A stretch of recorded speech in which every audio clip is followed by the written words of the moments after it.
طيبا مباركا فيه اللهم صل وسلم على نبينا محمد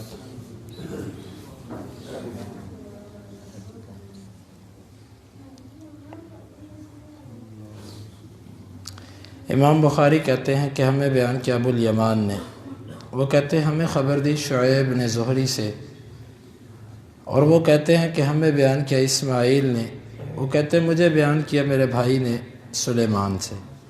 میں خیال کرتا ہوں کہ وہ محمد بن ابی عتیق سے، وہ ابن شہاب سے، وہ خارجہ بن زید سے، کہ بے شک زید بن ثابت رضی اللہ عنہ نے کہا نسخت الصحف فی المصاحف، میں نے قرآن مجید کو نقل کیا، لکھا مصحف سے، مصحف میں ایک جگہ پر اکٹھا کیا۔ ففقدت آیۃ من الاحزاب، سورہ احزاب کی ایک آیت میں نے گم پائی۔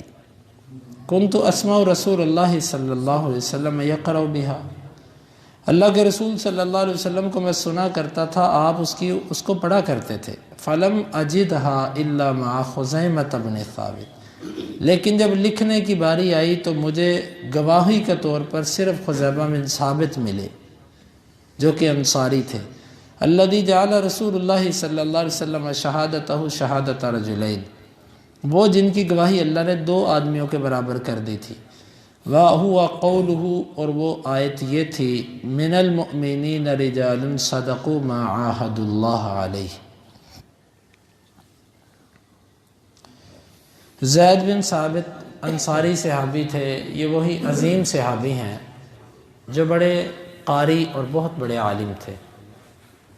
ابو بکر صدیق رضی اللہ عنہ کے دور میں جب کچھ قراء شہید ہوئے تو عمر فاروق رضی اللہ عنہ نے یہ رائے پیش کی کہ قرآن مجید کو لکھ لیں، ایسا نہ ہو کہ قراء شہید ہوتے رہیں اور جو چیز ان کے سینوں میں ہے لکھی نہیں گئی وہ بھی ساتھ ہی چلی جائے، آپ لکھ لیجئے۔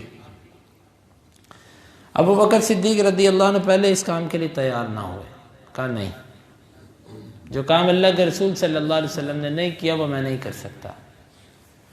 عمر رضی اللہ عنہ اصرار کرتے رہے۔ ابو بکر کہتے ہیں یہاں تک کہ اللہ نے میرا سینہ کھول دیا جس کام کے لیے عمر کا سینہ کھولا تھا۔ میں واقعی سمجھ گیا کہ یہ ضروری ہے، لکھا جانا چاہیے۔ اب یہ ذمہ داری کسے سونپے؟ ہمیں جو سب سے مناسب بندہ معلوم ہوا اس کام کے لیے وہ زید بن ثابت تھے۔ زید بن ثابت کو بلایا اور اس سے کہا بھئی تمہاری یہ ذمہ داری ہے کہ قرآن مجید تو نے الف لام میم فاتحہ سے لے کر ناس تک جمع کرنی۔ اب زید بن ثابت کہتے ہیں میں وہ کام کیسے کروں جو اللہ کے رسول صلی اللہ علیہ وسلم نے نہیں کیا۔ ان دونوں نے مل کے پھر زید بن ثابت کو قائل کیا۔ وہ کہتے ہیں اللہ نے میرا سینہ بعد میں کھول دیا جس کے لیے ان دونوں کا کھولا تھا۔ پھر یہ بھی قائل ہو گئے، اس سے کب لکھنا شروع کر۔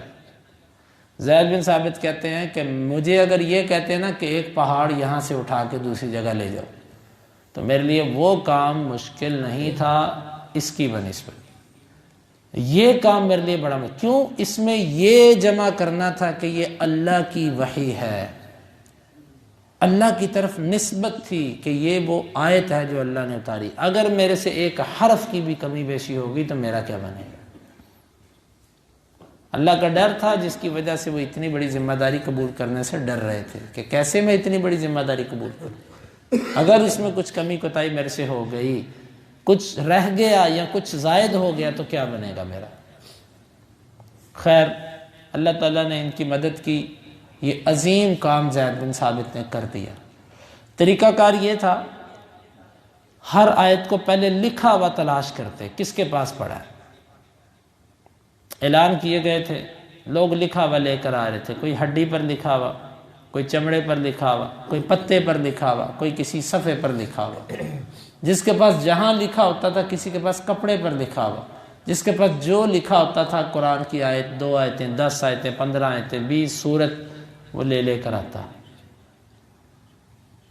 زید بن ثابت خالی لکھا ہوا نہیں لیتے تھے، لکھے ہوئے کے ساتھ 2 بندے اور مانگتے تھے جن کو یہ آیت زبانی یاد ہو۔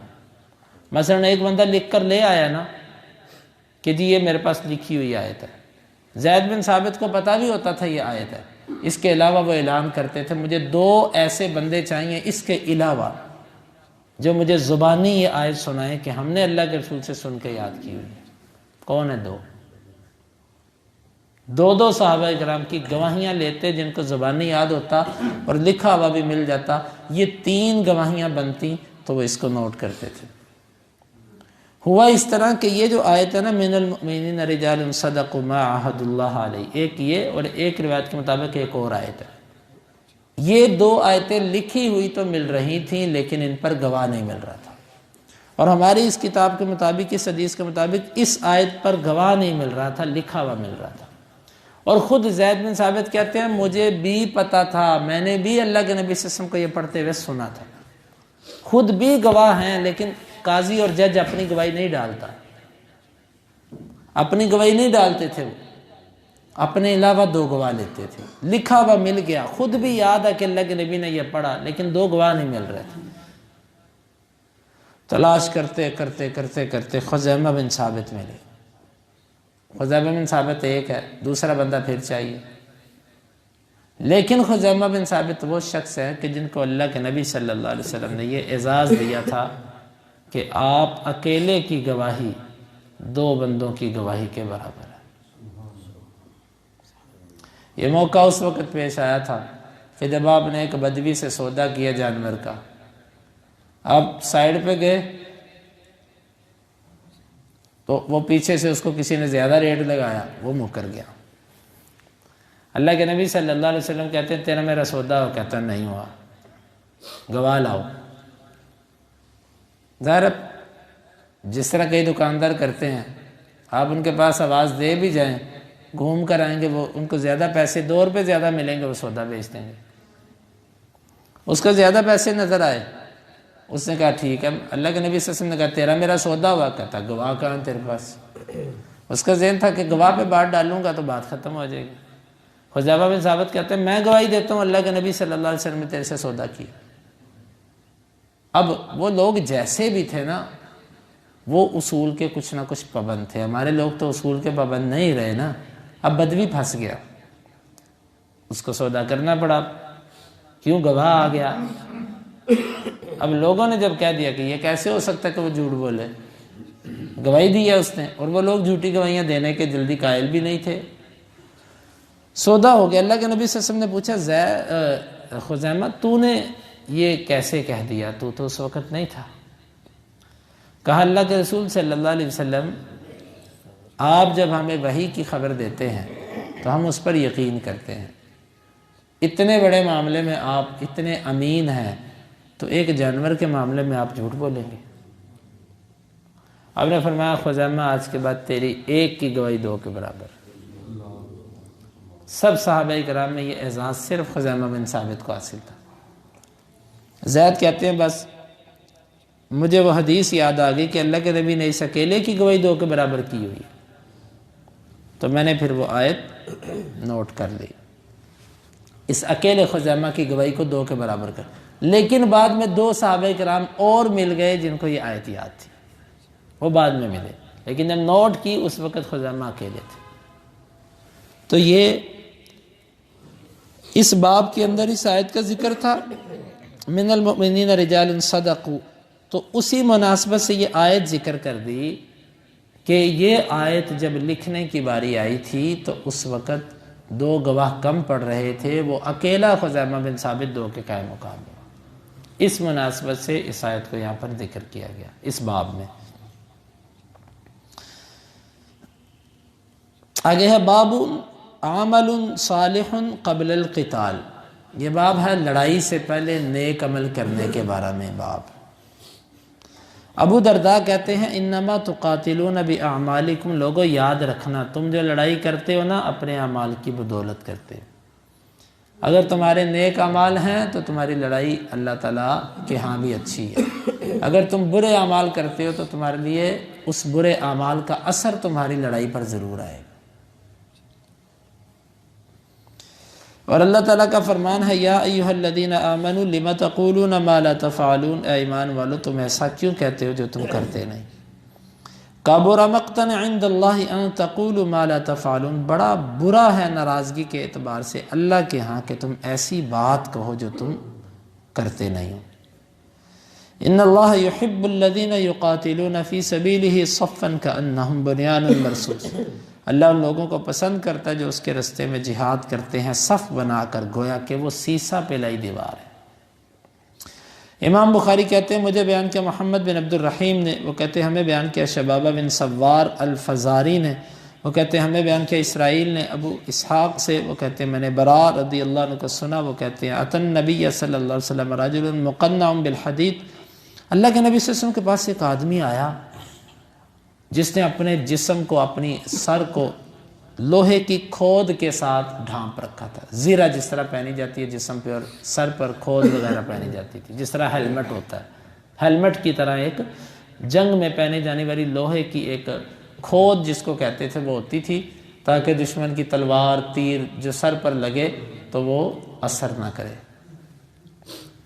فقال یا رسول اللہ صلی اللہ علیہ وسلم اقاتل او اسلم، اللہ کے رسول میں لڑائی کروں یا اسلام لاؤں؟ آپ نے فرمایا اسلم ثم قاتل، دونوں کام کر، لیکن اسلام پہلے لا، لڑائی بعد میں کر۔ ثم اسلم، پھر وہ اسلام لے آیا، ثم قاتل، پھر اس نے لڑائی کی، فقتل، پس وہ قتل کر دیا گیا۔ فقال رسول اللہ صلی اللہ علیہ وسلم عمل قلیلا واجر کثیرا، عمل بڑا تھوڑا کیا، اجر بہت زیادہ لے گیا۔ اللہ اکبر۔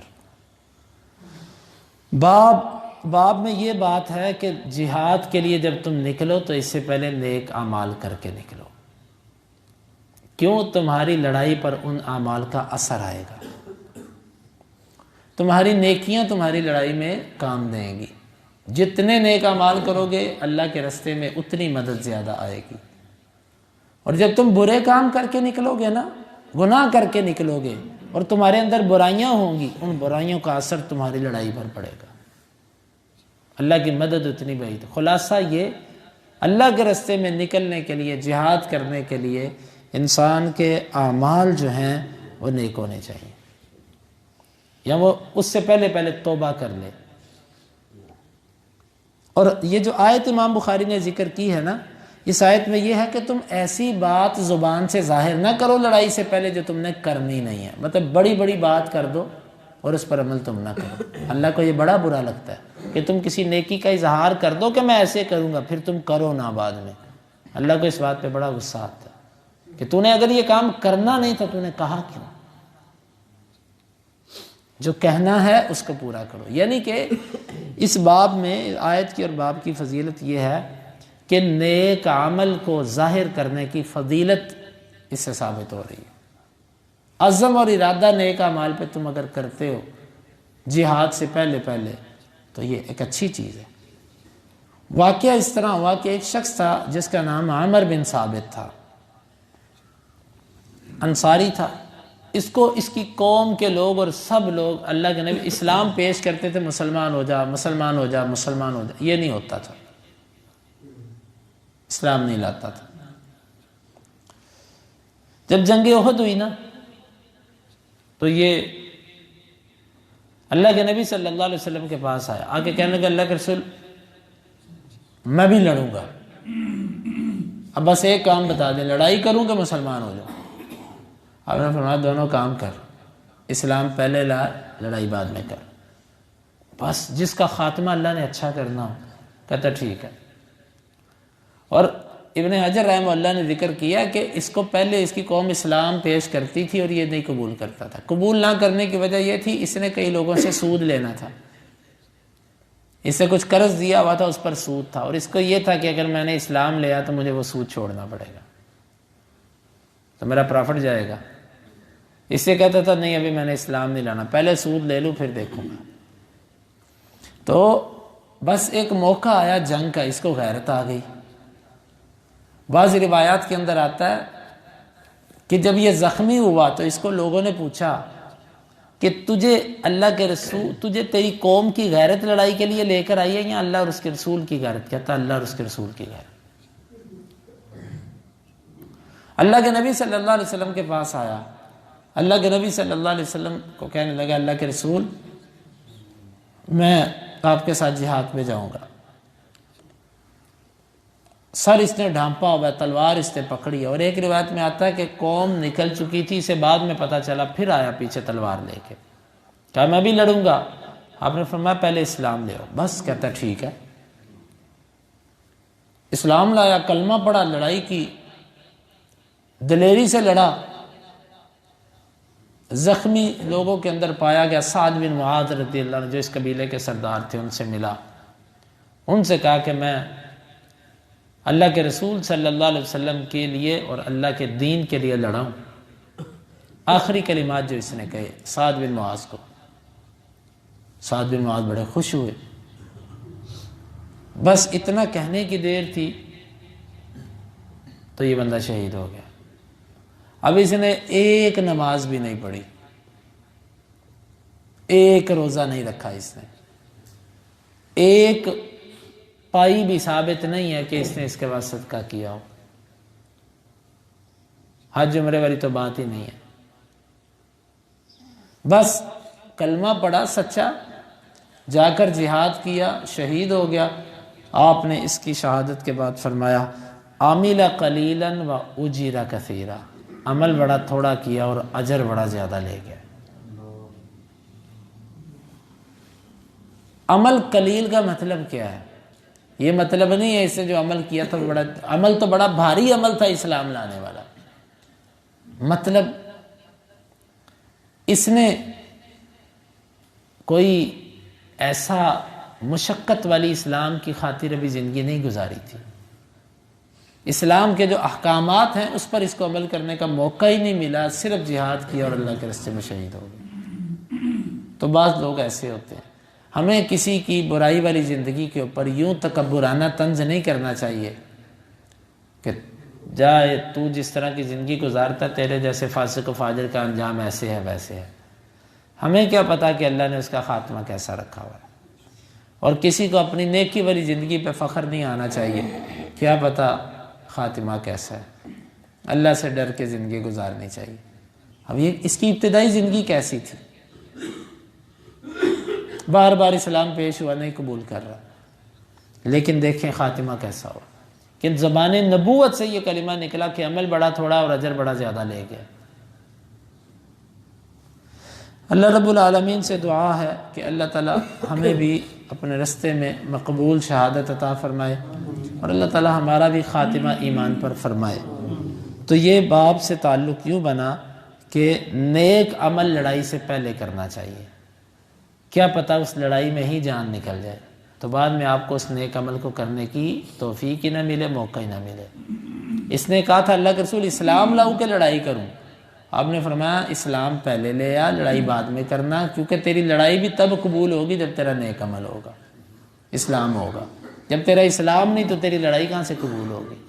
تو اسی طرح اگر کوئی توبہ یا کوئی نیکی یا کوئی ایسا عمل ہو تو اس کو فوری پہلے کر لینا چاہیے، کیا پتہ ہمارے بعد والے عمل کی قبولیت کی بنیاد ہی پہلے توبہ پر ہو، تو توبہ کریں گے تو بعد والا عمل بھی اللہ کے قبول ہے۔ اللہ تعالیٰ ہمیں حدیث کو سمجھنے کی اور عمل کی توفیق عطا فرمائے۔ اللہم انفعنا بما علمتنا وعلمنا ما ينفعنا وزدنا علما وآخر دعوانا ان الحمدللہ رب العالمین۔ حدیث نمبر 2807 اور 8 ہمارے بزرگ صدیق صاحب ہیں، ان سے مل